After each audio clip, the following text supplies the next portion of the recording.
Before the Spaniards came, before the words Philippines or Manila even existed, there was a land of river kingdoms, sea traders, forgotten queens, and stories older than memory itself. A land where myths were sung, not written. And one of those songs, a single epic, was longer than the Iliad, Odyssey, and Beowulf combined. But today, almost no one remembers it. You've heard of Greece, you've heard of Egypt, but have you ever heard of Hinilawod, the 30,000-verse Philippine epic nearly erased by time? Our goal on this video is 500 likes, and don't forget to subscribe and join us as we uncover more hidden story of Philippines history. Let's travel back thousands of years to a world before colonizers, before maps, before even the word Filipino existed. Because what if everything you thought you knew about ancient Philippines was just the surface of something far deeper? Long before Spain, there was Homo luzonensis, a mysterious ancient human who walked the mountains of Luzon about 67,000 years ago. Archaeologists found their bones inside Calao Cave, tiny curved fingers, different from any other human. And nearby, stone tools older than 700,000 years. Proof that humans, or something like them, lived here while mammoths still roamed Asia. They hunted giant rhinoceros in what is now Cagayan Valley. So before there was a Philippines, there were already people, crafting, hunting, living. As time flowed like the Pasig River, new waves of people arrived, the Austronesians, skilled sailors from Taiwan who spread across the islands. They brought language, rice farming, pottery, and the world's earliest ocean navigation skills. Their boats, balangay, became symbols of a connected world long before Europe even knew these islands existed. And from those shores rose kingdoms, each with its own rulers, trade routes, and gods. There was Tondo, thriving along the riverbanks of Manila. Butuan, the golden kingdom of Mindanao, trading with India and China. Mai, recorded by Chinese merchants in the 10th century, rich in beeswax, cotton, and gold. And further south, a mysterious kingdom called Sanmalan, known today as Zamboanga, whose ruler sent tribute to the Emperor of China in 1011 CE, aromatics, ivory, sugar, and rosewater.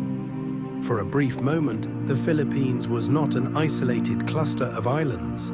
It was a part of Asia's golden trade web. But among these river kingdoms, one story stands out, a queen almost erased from history. Her name was Dayang Kalangitan. She ruled over the Pasig River Valley, the heart of what would become Manila. Unlike the foreign queens of legend, Kalangitan was homegrown, a Dayang, a noblewoman, co-ruler with her husband, Gat Lontok. She was respected, wise, and politically fierce, uniting river communities, mediating between Tondo and Namayan. Her children would become rulers of Manila's future dynasties. But her name, her legacy, vanished from most textbooks, buried beneath colonial pages. Think about it. A Filipina queen ruled centuries before any European set foot here.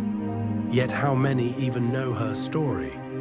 While queens and kings ruled the rivers, the mountains held something equally powerful, a story that lived only in voice and breath. It was called Hinilawod, meaning the tales from the mouth of the river. It's one of the longest epics ever recorded, 29,000 verses, 3 days of continuous chanting. It told of heroes like Labao Dongon and Humadapnon, who fought monsters, courted goddesses, and crossed worlds as spirits and storms. It spoke of gods living on mountaintops and mortals who defied them, of courage, betrayal, and destiny. Each chant revealed not just adventure, but ancient Filipino beliefs about family, honor, love, and balance with nature. In the 1950s, anthropologist F. Landa Jokanu hiked deep into the mountains of Panay to find it. He met an old woman named Hugan An, the last living chanter of Hinilawod. For 3 days and nights, her voice echoed through the valley, carrying words no one had ever written before. He recorded them, line by line, saving what was left of an epic that had survived only through generations of memory. Today, fragments of Hinilawod are preserved by UNESCO, yet almost no Filipino student has heard its full story. Just imagine, our ancestors had a mythic universe, gods, heroes, entire cosmologies that rivaled those of Greece or India.